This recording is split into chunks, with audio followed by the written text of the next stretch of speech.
Looking at these pictures, it's easy to say, wow, that would never happen to me. Or, I would never live there. But for some, life and life's choices are just not that easy, and I would say to you, don't judge a book by its cover. The people that saved themselves and their children from this fire are most like any American average family that you can find these days. Folks who may not have had it easy growing up, maybe got themselves into a little bit of trouble in their younger years, but have straightened up since they were adults. But nonetheless, they're doing their best to provide for and love their children with all their might, and just keep them happy, keep them safe, until they can go out and make their mark on the world. Amanda and Maurice are two such people. People who love their kids and give them everything they can. Wow. So the girls were in this room, and the fire department says that it started underneath that fire heater right over there. Yeah, Mackenzie's head would have been right there. Or Camilla was laying this way. Mackenzie's bed was along here, and then that was Latrice's bed.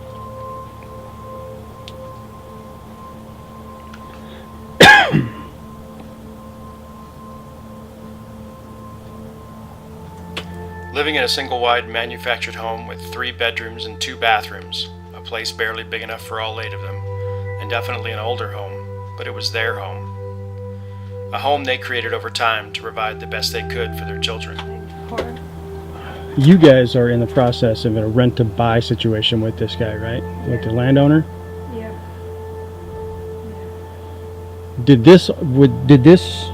The fire department must have pulled all this ceiling down, right? So, yeah. Okay, because there was ceiling attached to all this, right? Yeah. Okay, because... They had axes and stuff outside, so I'm assuming they... Well, what I see here is, I see a whole lot of shit that should have been repaired. I mean, this Everything was, like these vents that you can see, and you can see in my room that there's still, you know, the shit that's supposed to lead up to the roof. Everything was boarded up when we moved in, so we never even had vents living in here. I mean, that's part of the reason why we never had a stove, because we were too worried about it.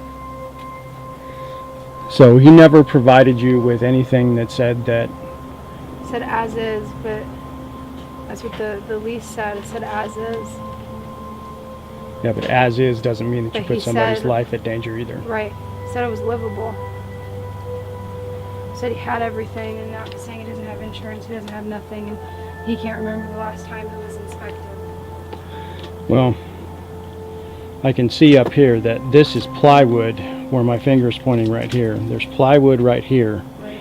which made the rooftop, which that's fine, as long as there's something protecting that from above. I'd have to get up on the roof to know what's up there, but this tin that's here, this metal, is what was the original roofing. And I can see rust lines through all of this, which means that there was leak after leak after leak. Oh, you can... And I don't care how much, I don't care how much you think people can or can't pay in life, but this is bullshit. Maurice spent his days working to operate a handyman business in the heat of the summer in Phoenix, Arizona at temperatures of 100 degrees or more, and then still came home and spent his time working even longer into the evenings to fix up the house for the children he holds so dear. Amanda, a stay-at-home mom, taking care of and raising This was the her heater, 3 right? children The from a furnace? previous relationship, and then 2 children from her life with Maurice, and then taking on the challenge of a 6th child that is their niece. All the kids being raised as brothers and sisters alike.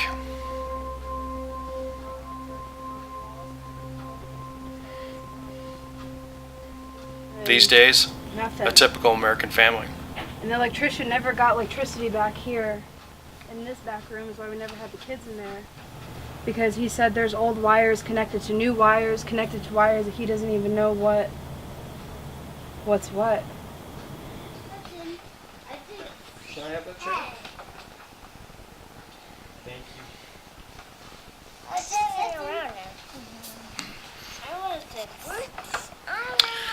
Following their personal disaster, they have continually asked themselves over the last week and several days beyond that. Why wasn't the media there to help them, like they've seen other people get help? A fire occurred almost the same day and the same time. Same situation, manufactured home. Not in the best part of town. And these folks got help from everyone. Amanda says, why won't anyone help us? Why didn't anyone help my kids and me out of the fire? Why weren't people banging and screaming on my house trying to get us out? As you will see in this story, Amanda and Maurice may not be in the best financial situation, but they are able to take care of their family and provide for their daily lives. Quite a lot. Quite a lot. So where are we? Like right now. Right now, this very minute, where are we? At my stepmom and my dad's house. And here's a silly question, why? Because our house burned down. It's not funny, but yeah. Our house No, burned down. you know what, it may not be funny. But the fact is that every human being who ever goes through this, and sadly, we all know there's a lot. At some point, you just have to sit back and it's like, what the hell? Yeah, I think like the everyday person wouldn't imagine it happening to them. No, absolutely not. That was never like something we thought about that would happen to us or our kids. Well, nobody ever certainly sees a house fire coming. No. What kind of house did you guys have? A 3-bedroom, 2-bathroom trailer. Manufactured home, Yeah. single wide. Yep. And the footage that I took shows that it was considerably older. Yeah. How long did you guys live there? Almost 2 years. Almost 2 years. You guys have done pretty well there too, Oh yeah. as far as the house goes. Yeah. Maurice not only maintained it bill-wise, he also maintained it, redoing it and pulling money together to just fix little things, whether it's painting the kids' room so they feel like it's a princess room, or just fixing the toilet so Camilla can sit on the toilet because of her disability. And what's her disability? She was born with congenital joint disorder. So he made sure that he made accommodations around the house, and whether he just got off of work and he started working on the trailer, he tried to do as best as he could for everybody with the little bit that we did have. How many of you are there? Well, there's 2 adults, 1 dog because our other dog didn't make it. That's right, you lost one of your dogs in the fire. Yep. And then there's 6 kids. One of them is our niece. So one of them you guys take care of on a full-time basis. Yeah, and That we is- have for quite some time now. So not only did you already have 5 kids of your own, Right, but you guys took on one more. right. But she's like, everybody just thinks they're brother and sister. There's no getting treated differently, or if she needed something versus our actual kids needed something, like nobody went without. Like Maurice never let that happen. You and Maurice are married, right? Engaged. Engaged. Yeah. Yep. You looking for that big day at some point? Someday. Hopefully when things start working in our favor. Sounds like for a while there they were kind of in your favor. Yeah,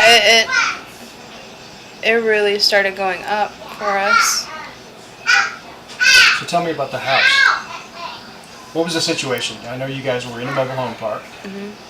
It's a manufactured home. We already talked about how it was an older home. Right. And you guys were kind of on a rent-to-buy plan Mhm. as far as the, or a rent-to-own.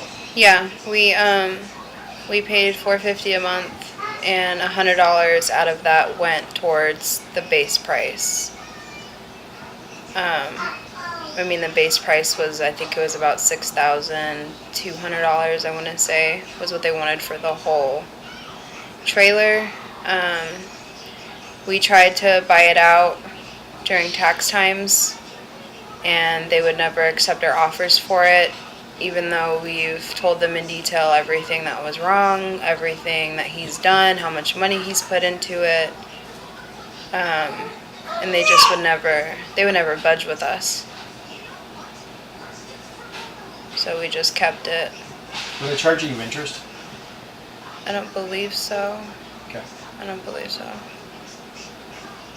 And you've got some pictures that you're going to show me that of a lot of the work, and some of the ones that you showed me yesterday. And you guys, from the outside, it didn't look like much. No. You know, No, anybody just walking up to any you- one of the homes in right. that park, No. there wasn't much to them. No, there wasn't. There wasn't any fancy, nothing to them. But when you walked inside versus outside, like, you could walk through the door and you could feel like it was our home, like it wasn't. The pictures you showed me yesterday showed that there was a drastic difference. Right, we tried. I mean, we tried to make the kids as comfortable as possible.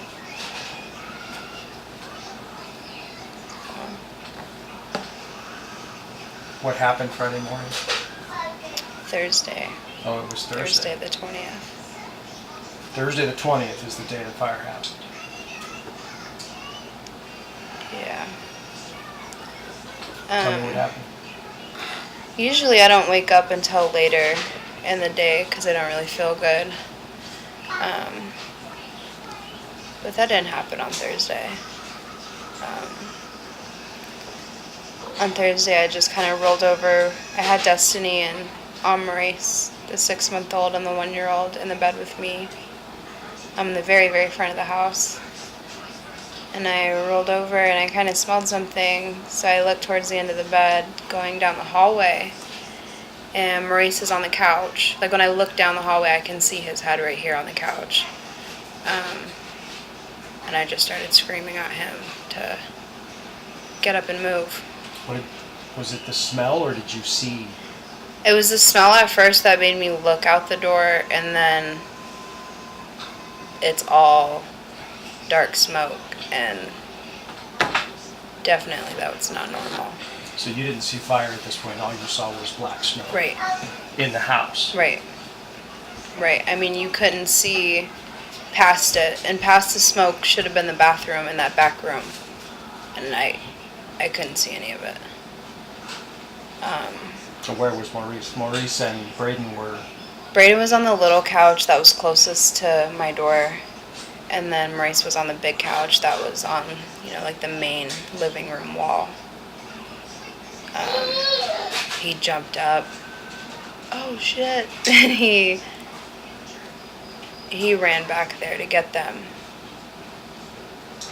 Not knowing who he was grabbing, what he was Ran doing. back to the other bedroom to go Right. get the other 3 kids. Right. Right. And I mean, at this point, the fire is louder than anything else we heard. So you couldn't see from your bedroom in the front of the house. You couldn't see down the hallway to the other bedroom to where the other 3 kids were at. That's just past the bathroom. Right. So literally all that smoke and the beginning of the fire was between your children and the living room. Right. And Maurice ran back through all of that to grab those 3 kids. Right. Yeah, he was the last one out the door.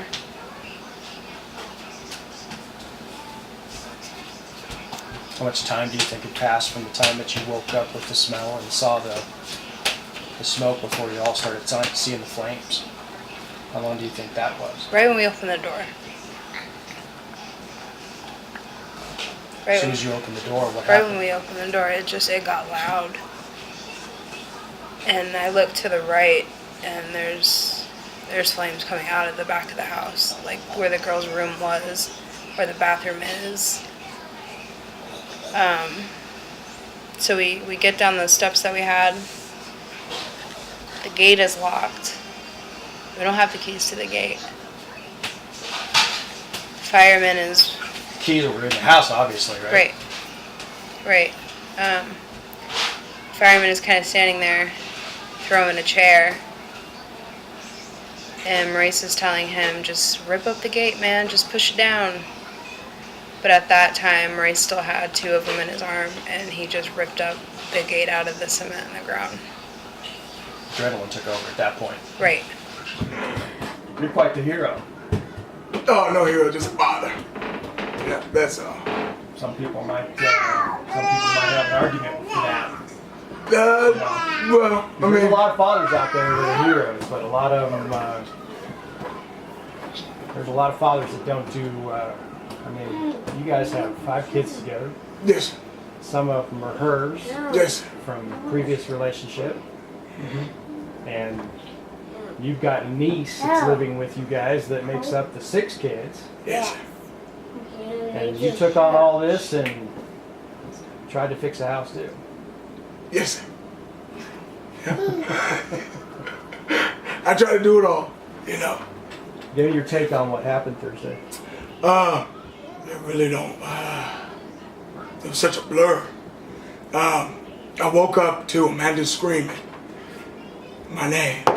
And then all of a sudden I just jet to the back room. I don't know how I got all the kids out, but it was through the grace of God. I got every child out of the house. It wasn't myself, because I know for a fact that I was still asleep. So, you know, and I normally don't wake up like that. I normally wake up and roll over or do some of that. So I don't just wake up and take off for it. Instantly awake and just start moving. Yeah, I'm asleep. But I still managed to get the kids down in the back of the house out. What happened when you got outside? We got outside, if I can remember correctly, the firefighters were nowhere around. Nobody was around. Had they even gotten there yet? I believe so. I believe they all were there. But I didn't hear no sirens. I didn't hear. All I heard when my dog ran out of the house, and then Amanda and the kids, I heard coming down the steps. Last I heard, that's when I started hearing screaming, like they were, it's kids in there, it's kids in there, and this and that, and this and that. Never once did I hear silence. Did I hear anything of that sort? Of course, that could have all been happening while you guys were sleeping too. And by the time they made the right turn or the left turn to get down your street, they could have cut the sirens off, and you might not have even ever heard that. Right, but there's a fire station right across the street from the house, and I hear that fire truck even when it's playing around, testing its sirens. And I mean, and they do it at 7 o'clock in the morning, 10 o'clock in the morning, and I didn't Your hear, wake up. and I didn't hear their sirens that day. Sometimes the sirens even wake me up from down the street. So. How long did it take them to put the fire out? I was too busy, stuck in my own. I was outraged. I believe there's a reason why. I did not know. Who were you mad at? What were you mad at?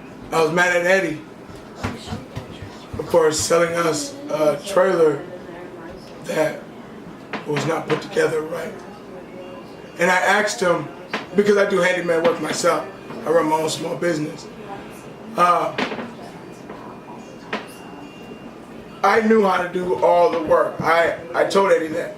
I said, but I'm not an electrician, so I don't know electricity. So I said, is everything okay? Is everything good? And he said, yeah, everything's okay, everything's fine. I said, nothing get too hot, wires, nothing? No, my friend, good. This is where the firemen believe that the fire originated, was here at the water heater. They believe that the water heater wasn't properly grounded. They believe that the coil that was missing from the outside of the wire hob that you see there was not in place as it should have been to ground the water heater to the house or to the foundation. The landlord they are buying the house from has taken advantage of their situation and is operating the mobile home park he owns like an East Coast slumlord, taking all their money and giving them nothing in return. And then my trailer burned down to the ground. You guys ever have a conversation with the owner of the park in regards to the trailer, or was it always just Eddie? No, it was Chuck. And then Eddie, yeah. So it was a combination of Both. that we're giving you their Yeah. opinion of. What their opinion on on what this trailer was worth and what we were paying for this trailer. No, What were you guys paying for the trailer? 6,000 $6,000. total. 6,000, I believe 6,400 total. I don't believe it was worth it. It was way too much mold, rust. The inside of the walls were just, it was infested. Scorpion, roaches. You know, I tore down a wall inside that trailer. The framing was off. The framing was not your standard framing. It was put this piece of wood here, put it here, run this piece here, and put a couple screws in it. I mean, that wall can collapse any minute, any time, with just a single push. Give or take. If I didn't tear that wall down, I don't know, and this fire happened, I don't know what that could have caused. Well, now that when I was down there yesterday and I was taking footage of the fire damage, and I saw the ceiling in the bedroom where the kids were at, the one that you ran through the smoke to go get them, damn near ran through the fire from what it looked like. Definitely. But I guess the fireman had pulled all the tiles down out of the ceiling Yes, to sir. make sure there was no flames up there. Would be my assessment. Yes, sir. Not being a professional firefighter. Right, right. But what I saw was, and I've got the video footage. I wasn't able to show you, but it looked to me like at some point that roof had rusted through, and there was, a 10, 11, 12-inch gap in there at one point of the sheet metal that was used to put the roof together, and it was rusted. All it was just a piece of plywood up on top of that roof. Oh, Did they tell you? Did they let you know that any of that had been No. repaired? There was damage to any of no, that? no, not at all. Not at all. Only how I figured out that trailer. Let me get some water. Okay. When you guys opened the door, that must have been a flashback on the fire. Right now, I don't it know was. what the technical term for it is. I'm sure the Right. firemen out there can probably help us with that. But it sounds to me like as soon as you opened the door to the The house, oxygen the just- oxygen. Engulfed it, and both have them erased. Like I wouldn't have them. I wouldn't have my kids without him. Cause I know for a fact that he wouldn't have left that trailer unless he knew he had 3 little bodies on him. I mean, that's just who he is.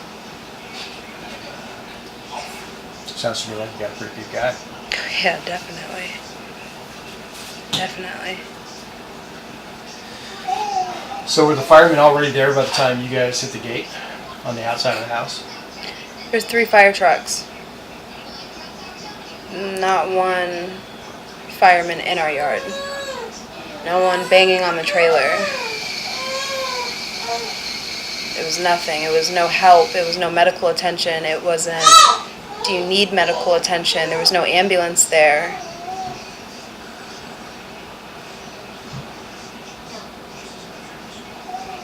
There was nothing.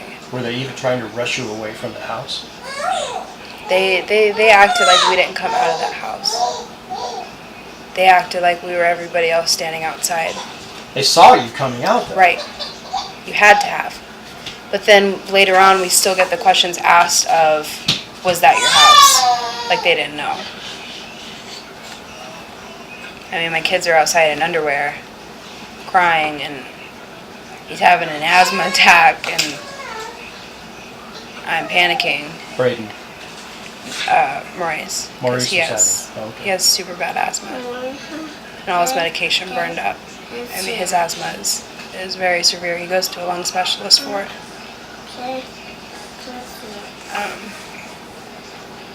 Wasn't, do you need medical attention? It wasn't anything like that. Were the neighbors even rushing to try to help you? They were standing outside yelling. They were just doing more yelling than anything else. I just don't understand why no one said, hey, there's 6 kids in there. All of our cars are sitting outside. Everybody knew we were there. There wasn't no banging on the trailer, but any other day when someone needed a jump or someone needed anything, they banged on the trailer as early as 6 o'clock in the morning, making sure we went outside to see what they wanted. But with this, they couldn't bang on the trailer when they saw what was going on. Is it possible they were afraid to approach because it was on fire? I mean, I can't speak for anybody. I don't know. Can you fix this for me?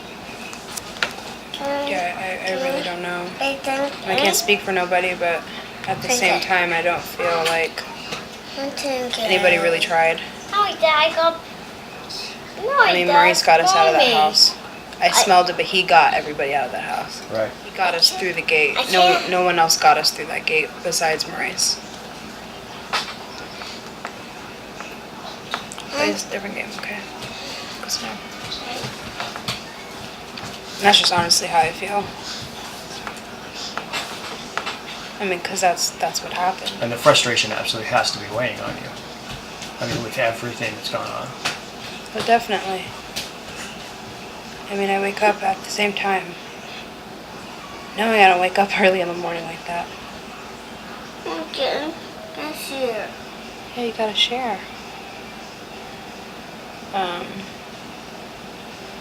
And I mean, I still smell it when I wake up. And it's not like the dark smell that's, you know, infused in all of our skins right now. It's not that smell. It's like the first smell. It's that I'm waking up on my parents' living room floor panicking because I'm thinking I'm in a house burning with my kids. Right.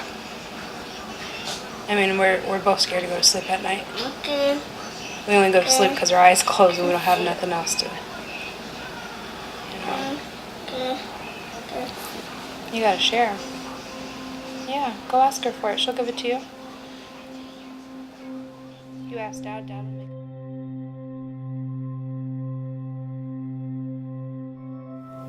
Everything except the forks. I told him he was moving too fast and staying up too long doing it. Just trying to make repairs and just trying to make it.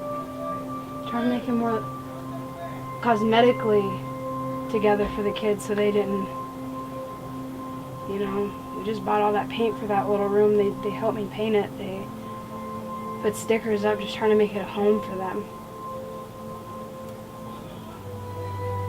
I mean, like the castle that they begged me for, and I told them I didn't need it, and I ended up going back and getting it for them anyways, knowing I didn't have it to do that.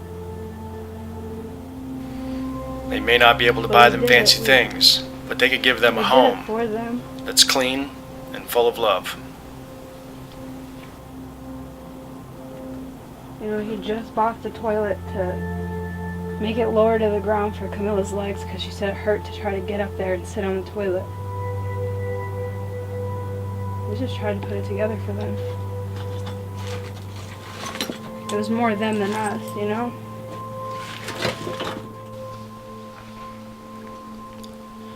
They lost everything. Food, clothes, toys, even the tools that Maurice needs to operate his handyman business. The girls of the house tell me how they lost their princess castle, the castle that melted. They castle that they couldn't afford, but went back to the store for anyway because Amanda knew how bad the kids wanted it. This family will survive. Families with love always do. This wasn't because of a natural disaster, a tornado, flood, or a hurricane come up from the Gulf. It happened because they trusted the word of people who sold them a shoddy house with shitty repairs done and laughed behind their backs. Amanda, Maurice, and their children aren't looking for a handout, just a hand up. If you can help, a GoFundMe page has been set up in their name. You can find that information at the end of this video. You can always contact me at northmx@gmail.com for information on how you too can help.